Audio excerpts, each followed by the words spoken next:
CM సలహాదారుగా వేం నరేందర్ రెడ్డి, ప్రభుత్వ సలహాదారులుగా షబ్బీర్, హర్కర, ఢిల్లీలో రాష్ట్ర ప్రభుత్వ ప్రతినిధిగా మల్లు రవి. నలుగురు కాంగ్రెస్ నేతలను రాష్ట్ర ప్రభుత్వ పదవుల్లో నియమిస్తూ సాధారణ పరిపాలన శాఖ శనివారం మహబూబాబాద్ జిల్లాకు చెందిన వేం నరేందర్ రెడ్డి ఎంఏ చదివారు. సీఎం రేవంత్ రెడ్డికి అత్యంత సన్నిహితుడిగా పేరు పొందారు. 2004 అసెంబ్లీ ఎన్నికల్లో మహబూబాబాద్ నుంచి టీడీపీ తరపున పోటీ చేసి ఎమ్మెల్యేగా విజయం సాధించారు. 2012లో జరిగిన ఉప ఎన్నికలో హన్మకొండ నియోజకవర్గం నుంచి పోటీ చేసి ఓడిపోయారు.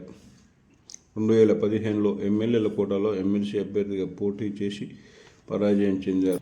అనంతరం రేవంత్ రెడ్డితో పాటు వేం నరేందర్ రెడ్డి కాంగ్రెస్లో చేరారు. ఇటీవల శాసనసభ ఎన్నికల్లో టికెట్ల కేటాయింపు, ఎన్నికల ప్రచారంలో రేవంత్ రెడ్డికి అండగా ఉన్నారు. మల్లు రవి ఎంబీబీఎస్ డిఎల్ఓ చదివారు. 1991, 96, 1998, 99 రెండుసార్లు నాగర్ కర్నూలు ఎంపీగా, 2008, 2009లో ఎమ్మెల్యేగా పనిచేశారు. ఉమ్మడి రాష్ట్రంలో వైఎస్ సీఎంగా ఉన్నప్పుడు రాష్ట్ర ప్రభుత్వ ప్రతినిధిగా కేబినెట్ హోదాలో ఢిల్లీలో పనిచేశారు. ఇప్పుడు అదే పదవిలో మళ్లీ నియమితులు కావడం విశేషం. గతంలో కర్ణాటక, కేరళ, మహారాష్ట్ర, ఒడిశా, ఉత్తరప్రదేశ్ రాష్ట్రాల్లో జరిగిన ఎన్నికల్లో పార్టీ పరిశీలకుడుగా పనిచేశారు.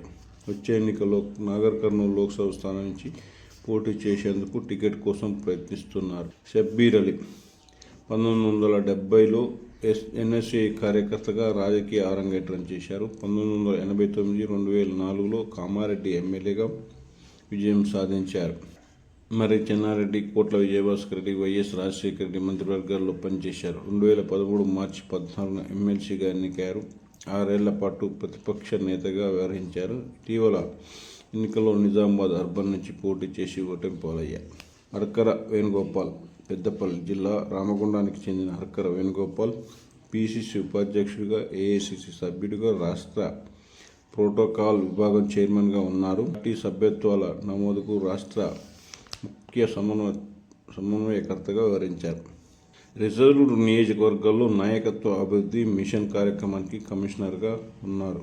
వేణుగోపాల్ను కాంగ్రెస్ జాతీయ ప్రధాన కార్యదర్శి కేసీ వేణుగోపాల్ ఫోన్ చేసి అభినందించారు.